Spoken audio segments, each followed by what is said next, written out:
السلام علیکم تمام سننے والوں کو سلسلہ حدیث میں خوش آمدید۔ آج ہم بات کریں گے صحیح بخاری کی حدیث نمبر 5 کے بارے میں۔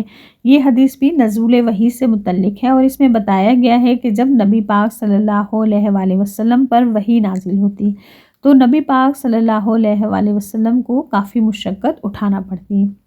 ایک تو یہ کہ اسے غور سے سننا پڑتا اور پھر اس کے بعد اپنی زبان کو وہ جلدی حرکت دیتے تاکہ آپ صلی اللہ علیہ وآلہ وسلم اس کو یاد کر سکیں۔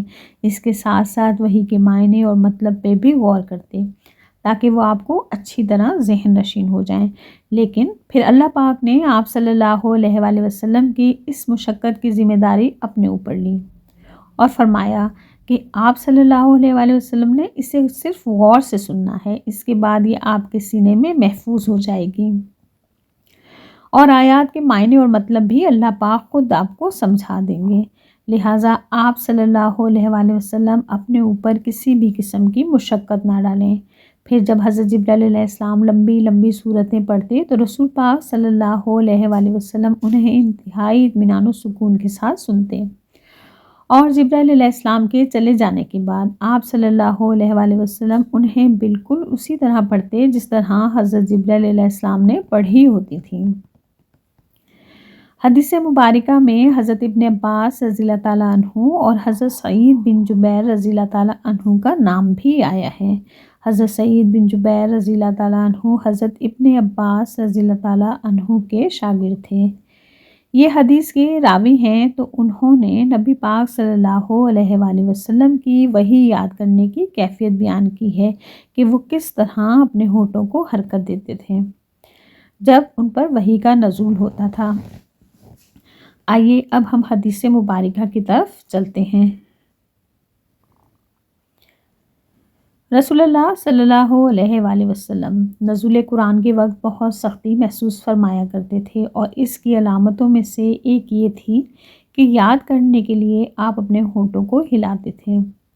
ابن عباس رضی اللہ تعالیٰ عنہ نے کہا کہ میں اپنے ہونٹ ہلاتا ہوں جس طرح آپ ہلاتے تھے۔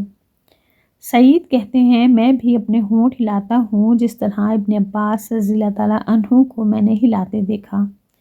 پھر انہوں نے اپنے ہونٹ ہلائے۔ ابن عباس رضی اللہ تعالیٰ عنہ نے کہا پھر یہ آیت اتری کہ اے محمد، قرآن کو جلد یاد کرنے کے لیے اپنی زبان نہ ہلاؤ، اس کا جمع کر دینا اور پڑھا دینا ہمارا ذمہ ہے۔ ابن عباس رضی اللہ تعالیٰ عنہ کہتے ہیں یعنی قرآن آپ صلی اللہ علیہ وآلہ وسلم کے دل میں جما دینا اور پڑھا دینا ہمارے ذمہ ہے۔ پھر جب ہم پڑھ چکیں تو اس پڑھے ہوئے کی اتباع کرو۔ ابن عباس رضی اللہ تعالیٰ عنہ فرماتے ہیں اس کا مطلب یہ ہے کہ آپ اس کو خاموشی کے ساتھ سنتے رہو، اس کے بعد مطلب سمجھا دینا ہمارے ذمہ ہے۔ پھر یقیناً یہ ہماری ذمہ داری ہے کہ آپ اس کو پڑھو، یعنی اس کو محفوظ کر سکو۔ چنانچہ اس کے بعد جب آپ کے پاس جبرائیل علیہ السلام وحی لے کر آتے تو آپ توجہ سے سنتے، جب وہ چلے جاتے تو رسول اللہ صلی اللہ علیہ وآلہ وسلم اس وحی کو اسی طرح پڑھتے جس طرح جبرائیل علیہ السلام نے اسے پڑھا تھا۔